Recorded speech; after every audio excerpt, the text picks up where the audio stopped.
जय माता दी। मेरे सभी प्यारे दोस्तों, मैं लक्ष्मी शर्मा बड़ों को चरण स्पर्श, छोटों को प्यार और बराबर वालों को दिल से नमस्कार करती हूँ।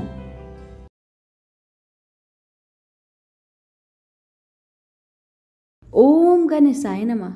आज मैं आप सभी को ज्येष्ठ मास में नित्य नियम से सुनी जाने वाली 5 महापुण्य फल प्रदान करने वाली चमत्कारी कथा सुनाने जा रही हूँ, जिसे श्रद्धा पूर्वक सुनने मात्र से दुखों का अंत होता है, रोगों से मुक्ति मिलती है, घर में अन्न धन के भंडार भर जाते हैं। तो सभी मिलकर बोले, गणेश महाराज की जय हो, लक्ष्मी नारायण की जय हो।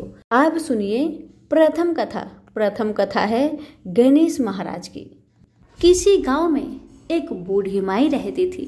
वह बहुत गरीब थी और आंखों से अंधी भी थी। उसका एक बेटा और बहू थी। वह बुढ़िया सदैव गणेश महाराज की पूजा किया करती थी। एक दिन गणेश भगवान उसकी श्रद्धा भक्ति को देखकर बहुत प्रसन्न हुए।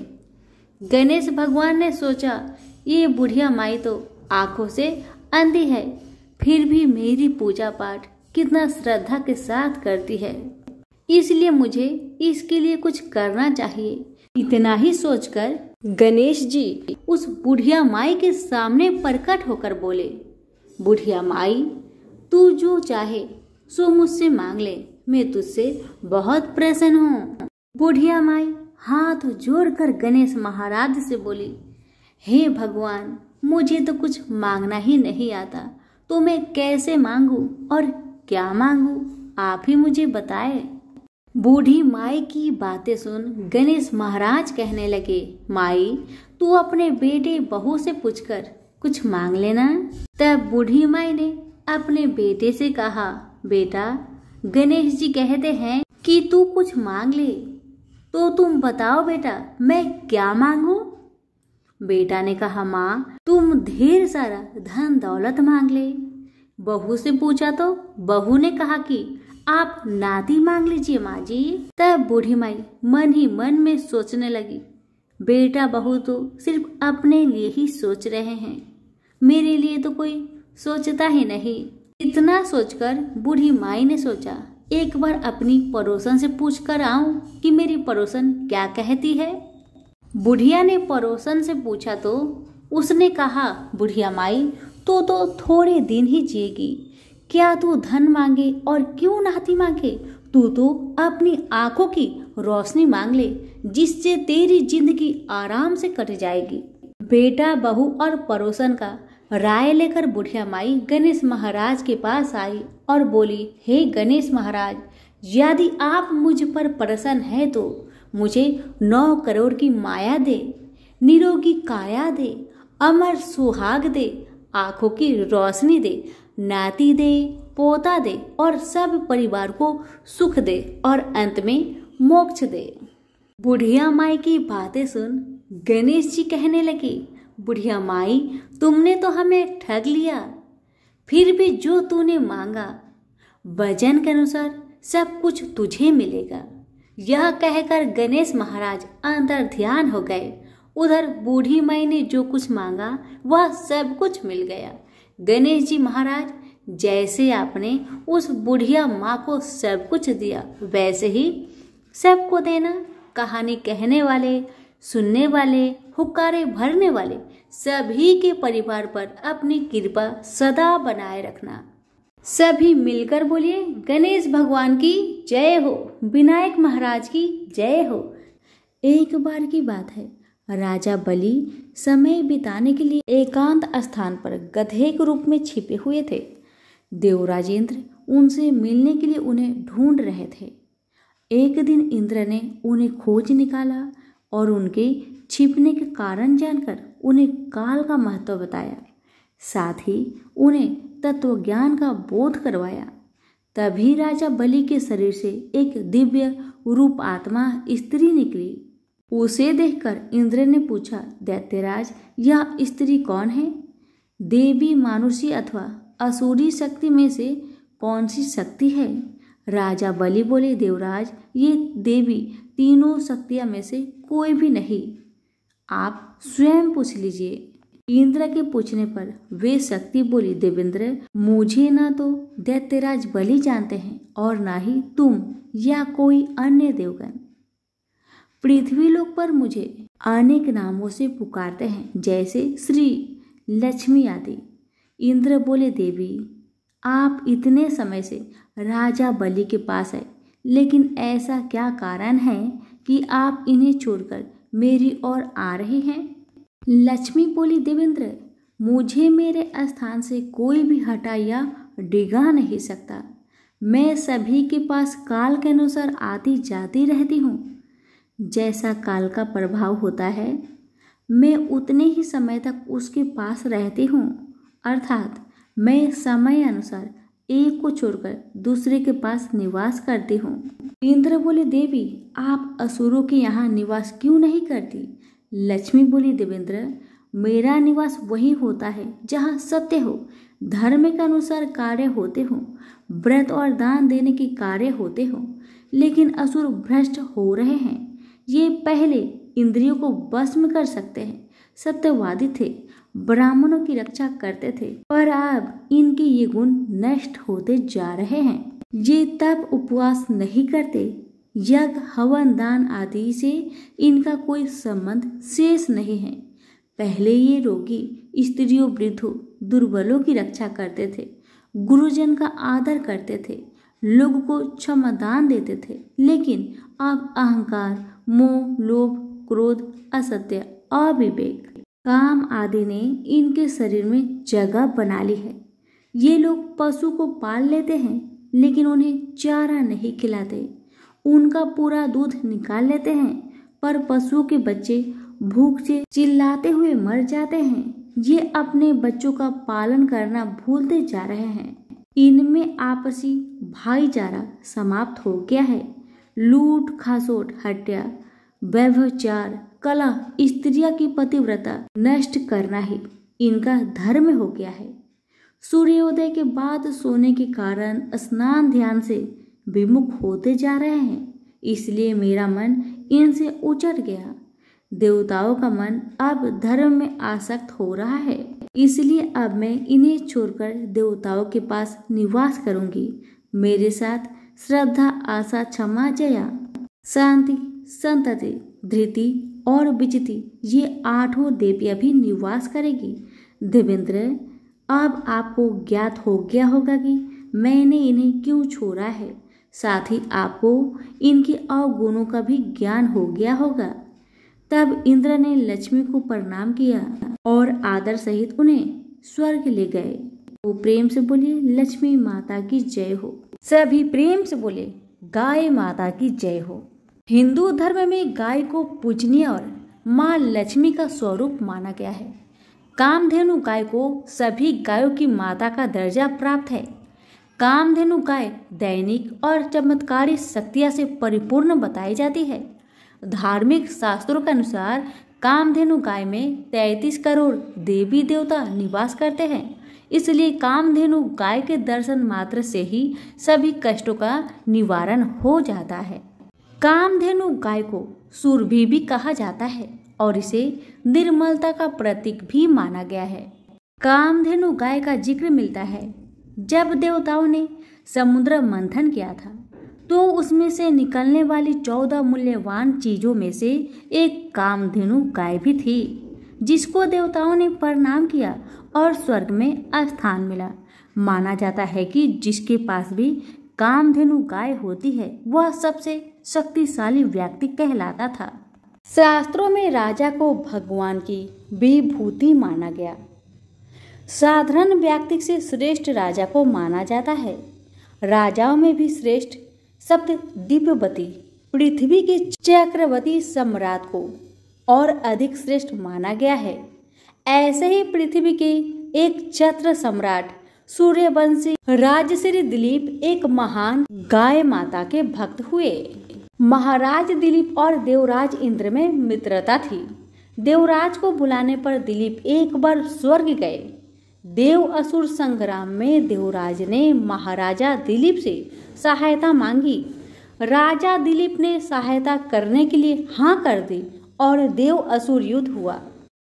युद्ध समाप्त होने पर स्वर्ग से लौटते समय मार्ग में कामधेनु मिली, किंतु सम्राट दिलीप ने पृथ्वी पर आने की आतुरता के कारण उसे देखा नहीं। कामधेनु को उन्होंने प्रणाम नहीं किया, न ही प्रदक्षिणा की। इस अपमान से रुष्ट होकर कामधेनु ने श्राप दिया, मेरी संतान नंदिनी गाय यदि कृपा करे तो यह पुत्रहीन ही रहेगा। महाराज दिलीप को श्राप का कुछ पता नहीं था, किंतु उनके कोई पुत्र न होने से वे स्वयं, महारानी तथा प्रजा के लोग भी चिंतित व दुखी रहते थे। पुत्र की प्राप्ति की इच्छा से महाराज दिलीप रानी के साथ कुलगुरु महर्षि वशिष्ठ के आश्रम पर पहुंचे। महर्षि सब कुछ समझ गए। महर्षि ने कहा, यह गौ माता के अपमान का पाप का फल है। सुरभि गौ की पुत्री नंदिनी गाय हमारे आश्रम में विराजती है। महर्षि ने आदेश दिया, कुछ काल आश्रम में रहो और मेरी कामधेनु नंदिनी की सेवा करो। महाराज ने गुरु की आज्ञा स्वीकार कर ली। महारानी सुदक्षिणा प्रातःकाल उस गौ माता की भली भांति पूजा करती, आरती उतारकर नंदिनी को पति के संरक्षण में वन में चराने के लिए विदा करती। सम्राट दिन भर छाया की भांति उसका अनुगमन करते, उसके ठहरने पर ठहरते, चलने पर चलते, बैठने पर बैठते और जल पीने पर जल पीते। संध्या काल में जब सम्राट के आगे आगे सद परसुत्ता बाल बच्चा नंदिनी आश्रम को लौटती तो महारानी देवी सुदक्षिणा हाथ में अक्षत पात्र लेकर उसकी प्रदक्षिणा करके उसे प्रणाम करती और अक्षतादि से पुत्र प्राप्ति रूप अभिष्ट सिद्धि देने वाली उस नंदिनी का विधिवत पूजन करती। अपने बछड़े को यथेच पान कराने के बाद दुहली जाने पर नंदिनी की रात्रि में दंपति पुनः परिचर्या करते। अपने हाथों से कोमल हरित सल्प कवच खिलाकर उसकी परितृप्ति करते और उसके विश्राम करने पर शयन करते। इस तरह उसकी परिचर्या करते 21 दिन बीत गए। एक दिन वन में नंदिनी का अनुराग करते महाराज दिलीप की दृष्टि क्षण भर आरण्य की प्रकृति सुंदरता में अटक गई कि तभी उन्हें नंदिनी का आर्तनाद सुनाई दिया। वह एक भयानक सिंह के पंजों में फंसी छटपटा रही थी। उन्होंने आक्रमण सिंह को मारने के लिए अपने तरकस से तीर निकालना चाहा, किंतु उनका हाथ झटपट निश्चेष्ट होकर वहीं अटक गया। वे चित्रलेखे से खड़े रह गए और भीतर ही भीतर छटपटाने लगे। तभी मनुष्य के वाणी में सिंह बोला, उठ राजन, तुम्हारे शस्त्र सांधन का श्रम उसी तरह व्यर्थ है जैसे वृक्षों को उखाड़ देने वाला परभंजन पर्वत से टकराकर व्यर्थ हो जाता है। मैं भगवान शिव के गण निकुंभ का मित्र कुंभोदर हूँ। भगवान शिव ने सिंह वृत्ति देकर मुझे हाथी आदि से इस वन के देवदारुओं की रक्षा का भार सौंपा है। इस समय जो भी जीव सर्वप्रथम मेरे दृष्टि पथ में आता है वह मेरा भक्ष्य बन जाता है। इस गाय ने इस संरक्षित वन में प्रवेश करने की अनधिकार चेष्टा की है और मेरे भोजन की बेला में यह मेरे सम्मुख आई है, अतः मैं इसे खाकर अपनी सुधा शांत करूंगा। तुम लज्जा और गलानी छोड़कर वापस लौट जाओ। किंतु परंतु खकातर दिलीप भय और व्यथा से छटपटाती नेत्रों से अविरल अश्रुधारा बहाती नंदिनी को देखकर और उस संध्या काल में अपनी माँ की उत्कंठा से प्रतीक्षा करने वाले उसके दूध मुहे बछड़े का स्मरण कर करुणा विकलित हो उठे। नंदिनी का मातृत्व उन्हें अपने जीवन से कहीं अधिक मूल्यवान जान पड़ा और उन्होंने सिंह से प्रार्थना की कि वह उनके शरीर को खाकर अपनी भूख मिटाओ और बाल बच्चा नंदिनी को छोड़ दो। सिंह ने राजा के इस अद्भुत प्रस्ताव का उपहास करते हुए कहा, राजन, चक्रवर्ती सम्राट हो, गुरु को नंदिनी के बदले करोड़ों दुधार गौ देकर प्रसन्न कर सकते हो। अभी तुम युवा हो, इस तुच्छ प्राणी के लिए अपने स्वस्थ सुंदर शरीर और यौवन की अवहेलना कर जान की बाजी लगाने वाले सम्राट लगता है? तुम अपना विवेक खो बैठे हो। यदि प्राणियों पर दया करने का तुम्हारा व्रत ही है तो भी आज यदि इस गाय के बदले मैं तुम्हें खा लूंगा तो तुम्हारे मर जाने पर केवल इसकी ही विपत्तियों से रक्षा हो सकेगी, और यदि तुम जीवित रहे तो पिता की भांति संपूर्ण प्रजा की निरंतर विपत्तियों से रक्षा करते रहोगे। इसलिए तुम अपने सुख भोक्ता शरीर की रक्षा करो। स्वर्ग प्राप्ति के लिए तप त्याग करके शरीर की कष्ट देना तुम जैसे अमित ऐश्वर्यशाली के लिए निर्थक है। स्वर्ग, अरे वह तो पृथ्वी पर है जिसे सांसारिक वैभव विलास के समग्र साधन उपलब्ध है, वह समझो कि स्वर्ग में ही रह रहा है। स्वर्ग का काल्पनिक आकर्षण तो मात्र विपिनों के लिए ही है, संपन्नों के लिए नहीं। इस तरह से सिंह ने राजा को भ्रमित करने का प्रयत्न किया। भगवान शंकर के अनुचर सिंह की बात सुनकर अत्यंत दयालु राजा दिलीप ने उसके द्वारा आकांत नंदिनी को देखा तो आश्रुपूरित कातर नेत्रों से उनकी ओर देखते हुए प्राण की रक्षा की याचना कर रही थी। राजा ने क्षत्रियत्व के महत्व को प्रतिपादित करते हुए उत्तर दिया, नहीं सिंह नहीं, मैं गौ माता को तुम्हारा भक्ष्य बनाकर नहीं लौट सकता। मैं अपने क्षत्रियत्व को क्यों कलंकित करूं? क्षत्रिय संसार में इसलिए प्रसिद्ध है कि वे विपत्ति से औरों की रक्षा करते हैं। राज्य का भोग भी उनका लक्ष्य नहीं, उनका लक्ष्य है तो लोक रक्षक से कीर्ति अर्जित करना।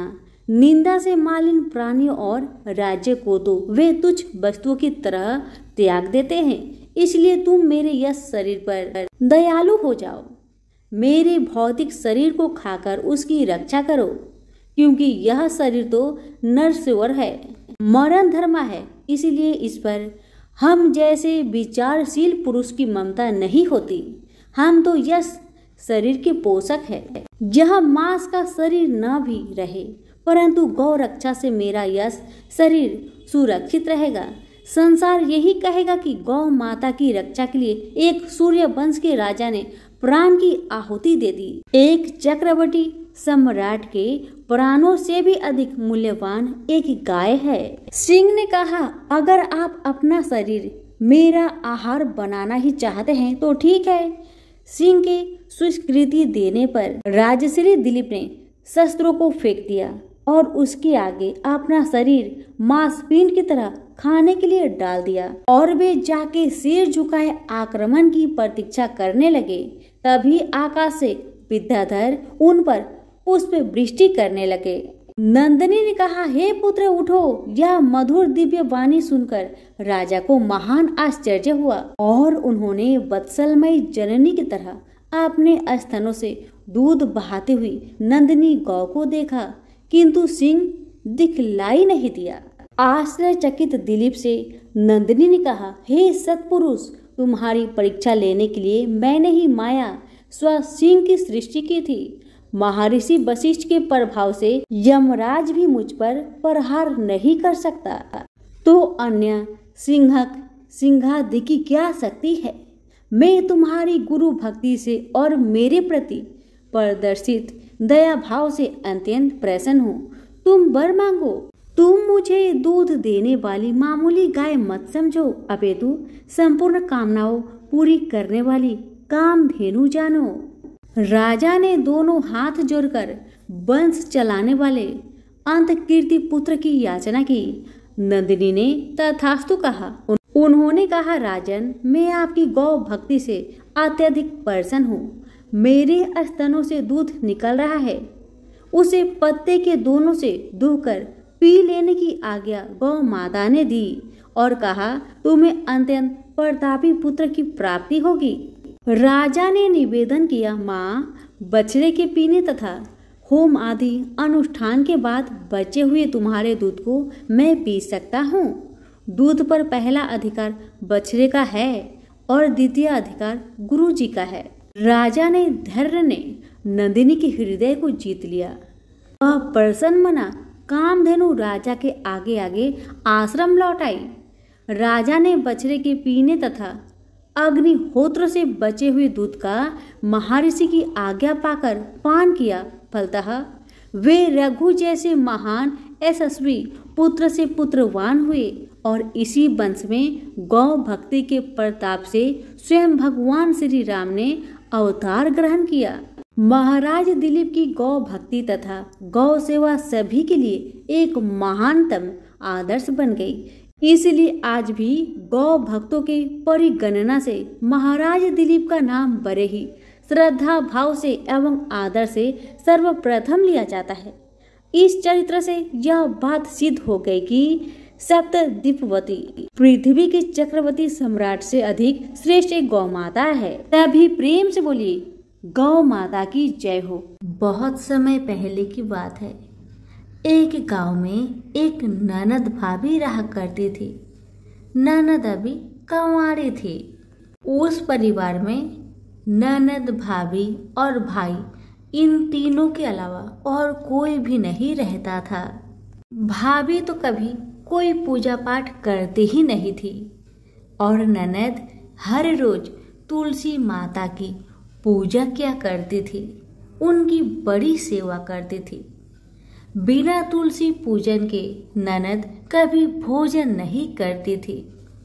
ननद का पूजा पाठ देख के भाभी को बहुत क्रोध आता था।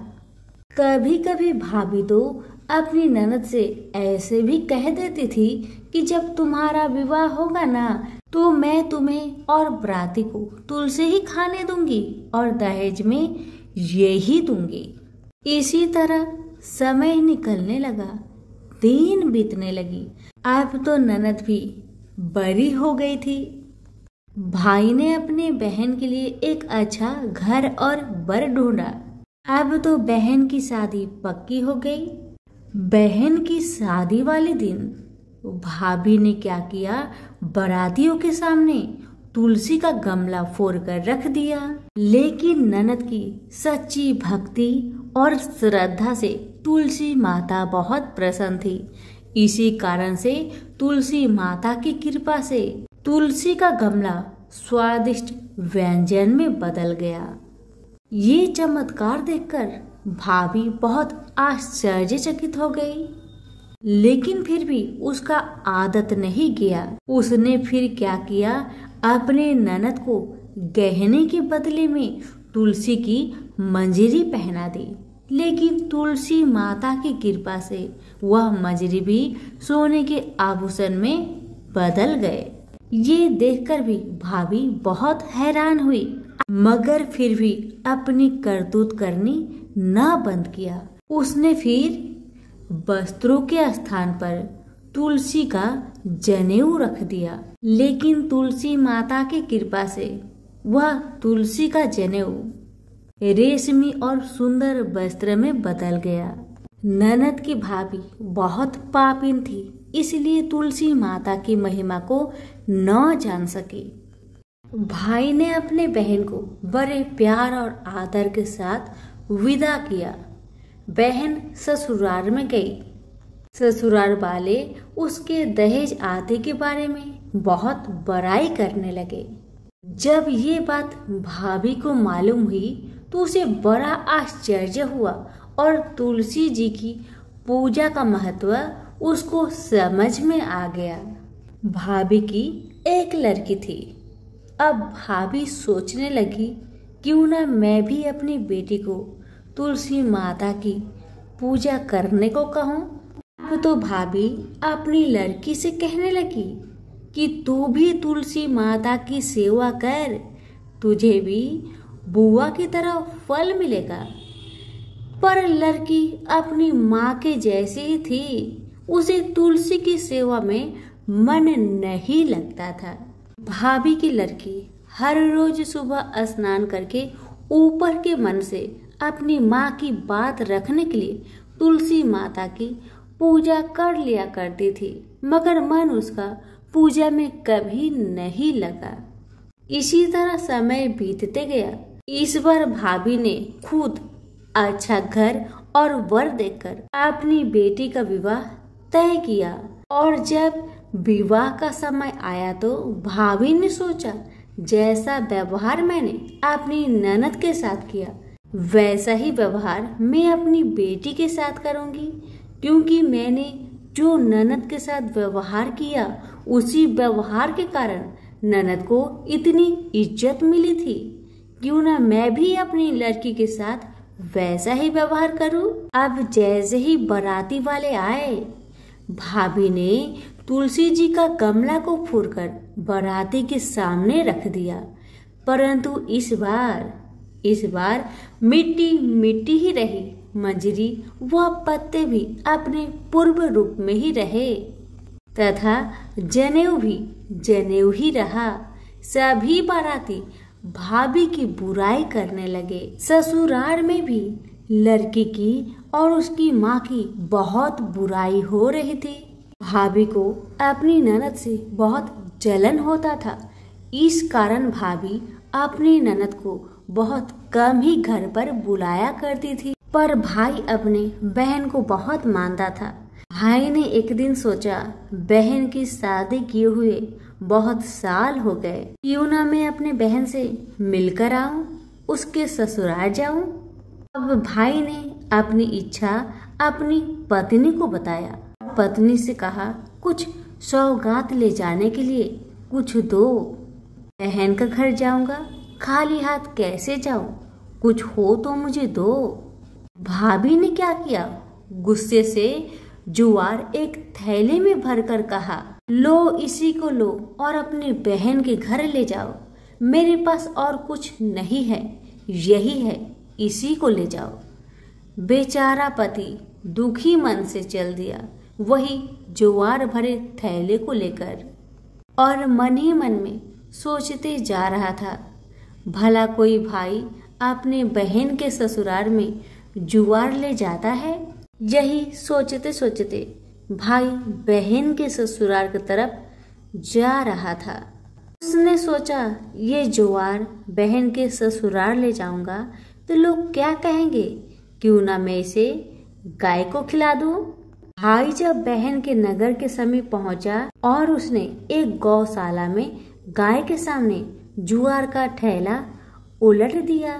जुआर को उलटता देखकर तब गौपालक ने कहा, ए भाई तुम ये क्या कर रहे हो, सोना मोती गाय के आगे क्यों डाल रहे हो। भाई ने जब नीचे देखा तो सचमुच हीरे मोती सोना चांदी जगमगा रहे थे। भाई ने तुलसी माता के चमत्कार को जान लिया और जोर जोर से तुलसी माता की जयकारा लगाने लगा और सारी कहानी उस गौपालक को बताया। सोना चांदी हीरा मोती थैले में भरकर बहुत प्रसन्न मन से अपने बहन के घर गया। बहन भाई को देखकर बहुत प्रसन्न हुई और अपनी भाई की बहुत आवभगत की। भाई ने अपनी बहन की सास ससुर से आज्ञा लेकर अपनी बहन को घर लेकर आया और रास्ते में सारी कहानी बताते आ रहा था कि कैसे भाभी ने ज्वार भरकर थैले में दिए थे और तुलसी माता की कृपा से कैसे ये ज्वार हीरे मोती सोने चांदी में बदल गए। भाई को तुलसी माता का महिमा पता चल गया था। अब भाई और बहन घर आकर अपनी भाभी को सारी कहानी बताते हैं और तुलसी माता की महत्व को समझाते हैं और पूजन करने का फल उसे भी बताते हैं। अब तो भाई और भाभी और उसकी बेटी तीनों जन मिलकर हर दिन तुलसी माता का पूजन किया करते थे और तुलसी माता भी उनके पूजन से प्रसन्न होकर उनके घर में अन्न धन के भंडार भर दिए और भाभी की बेटी को भी अच्छा घर और वर मिला। तो सभी मिलकर बोलिए तुलसी मैया की जय हो। बांके बिहारी की अद्भुत कहानी सुनाने जा रही हूँ। जो भी भक्त श्रद्धा पूर्वक इनकी कथा का श्रवण करता है उसकी सारी मनोरथ जरूर पूरी होती है। वृंदावन में बांके बिहारी जी का विशाल मंदिर है, जहाँ देश विदेश से भक्त सिर्फ उनकी एक झलक पाने के लिए यहाँ आते हैं। श्री बांके बिहारी का मंदिर का निर्माण हरिवंश के वंशजों के सामूहिक के प्रयासों से हुआ था। मंदिर में बांके बिहारी की काले रंग की प्रतिमा स्थापित है। इस प्रतिमा में कृष्ण और राधा का मिला जुला रूप समाया हुआ है। इसके पीछे प्रचलित लोक कथा के अनुसार स्वामी हरिदास भगवान श्री कृष्ण को अपना आराध्य मानते थे। उन्होंने अपना संगीत कन्हैया को ही समर्पित कर रखा था। वह अक्सर वृंदावन स्थित श्री कृष्ण की रासलीला स्थली में बैठकर संगीत से कन्हैया की आराधना करते थे। माना जाता है कि जब भी स्वामी हरिदास श्री कृष्ण की भक्ति में लीन होते तो श्री कृष्ण उन्हें दर्शन देते थे। एक दिन स्वामी हरिदास के शिष्य ने कहा कि बाकी लोग भी राधे कृष्ण के दर्शन करना चाहते हैं। उनकी भावनाओं का ध्यान रखकर स्वामी हरिदास भजन गाने लगे। जब श्री कृष्ण और राधा ने उन्हें दर्शन दिए तो कृष्ण ने उसी रूप में उनके पास ठहरने की बात कही। इस पर हरिदास ने कहा, कान्हा, मैं तो संत हूँ, तुम्हें तो कैसे भी रख लूँगा, लेकिन राधा रानी के लिए रोज नए आभूषण और वस्त्र मैं कहाँ से लाऊंगा। भक्त की बात सुनकर श्री कृष्ण मुस्कुराए और इसके बाद राधा व कृष्ण की युगल जोड़ी एकाकर होकर एक विग्रह रूप में प्रकट हुई। कृष्ण राधा के इस रूप को स्वामी हरिदास ने बांके बिहारी का नाम दिया। प्रेम से बोले बांके बिहारी लाल की जय, राधे कृष्ण की जय।